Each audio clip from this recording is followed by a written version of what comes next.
BPSC शिक्षक भर्ती परीक्षा को लेकर बीपीएससी चेयरमैन अतुल प्रसाद जी का आज सुबह 4:28 पर 25 अगस्त को एक ट्वीट आया, जिस पर उन्होंने कुछ बातें स्पष्ट की जो कि आप सभी अभ्यर्थियों को जानना ज़रूरी है जो इस परीक्षा में बैठ रहे हैं।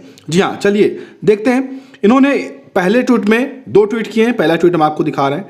पहले ट्वीट में इन्होंने कहा है कि टीआरई यानी कि जो इस परीक्षा में बैठ रहे हैं, जो उम्मीदवार हैं, उनको याद दिलाया जा रहा है कि रिक्ति संख्या के 75% तक उम्मीदवारों का चयन करने के लिए योग्यता कट ऑफ में छूट दी जाएगी, अभ्यर्थियों की संख्या जो भी कम हो। ठीक है, यहां पर बताया गया है कि बीपीएससी 75% सीटों को भरने के लिए तत्पर है, यानी कि बिहार सरकार की तरफ से ये कहा ही गया है कि 75% सीटें भरनी हैं।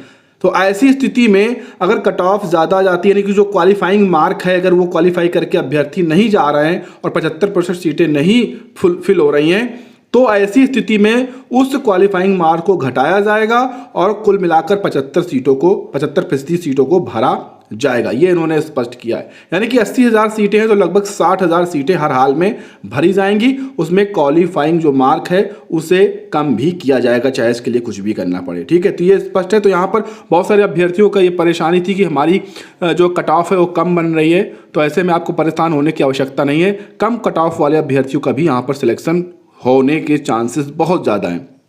दूसरे पॉइंट में उन्होंने कहा है कि फेशियल को लेकर जो आपका फेस स्कैनर था, ठीक है, फेस स्कैनर का जो इस्तेमाल किया जा रहा है, तो या थंब इम्प्रेशन का जो इस्तेमाल किया जा रहा है, तो ऐसे में बहुत सारे सेंटर्स पे समस्याएं आ रही हैं, उनका स्कैन नहीं हो रहा है। तो अभ्यर्थियों ने कल इसके लिए बवाल भी किया और बहुत ज़्यादा विरोध भी किया। तो उन्होंने कहा है, उन्होंने सलाह दी है कि ऐसा कोई भी प्रतिक्रिया या व्यवहार आप ना करें जिससे उन्हें या विभाग को आपके खिलाफ कोई कार्रवाई करनी पड़े। आपको अगर कोई समस्या है तो आप आयोग पर आकर ज्ञापन दीजिए और उसके लिए आयोग जो है वो चीज़ें करेगा। अगर आपका फेस स्कैन नहीं हुआ है या थंब स्कैन नहीं हुआ है तो उसमें गलती जो है वो सेंटर की है, विभाग की है, आपकी कोई गलती नहीं है। आप इसके लिए बिल्कुल भी परेशान ना हो, ठीक है, और इसलिए आपको यहाँ पर परेशान होने की आवश्यकता नहीं है। ये पहला ट्वीट था। और ये यहाँ पर दूसरा ट्वीट है, ये भी अभी किया गया है 7:22 पर 25 अगस्त को ही किया गया है।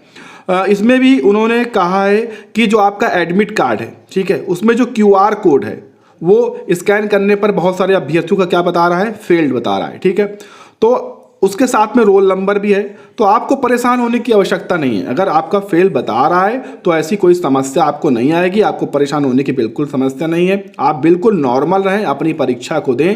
अगर नहीं आ रहा है, स्कैन नहीं हो रहा है, फेल हो रहा है आपका QR कोड, तो कोई समस्या आगे चल के आपको नहीं होने वाली है। तो ये 2 तरह के ट्वीट उन्होंने किए थे, जिसको लेकर मैंने आपको जानकारी दी। उम्मीद आपको वीडियो पसंद आई होगी। आगे बिहार शिक्षक भर्ती से संबंधित हर एक अपडेट के लिए चैनल को सब्सक्राइब कर लें।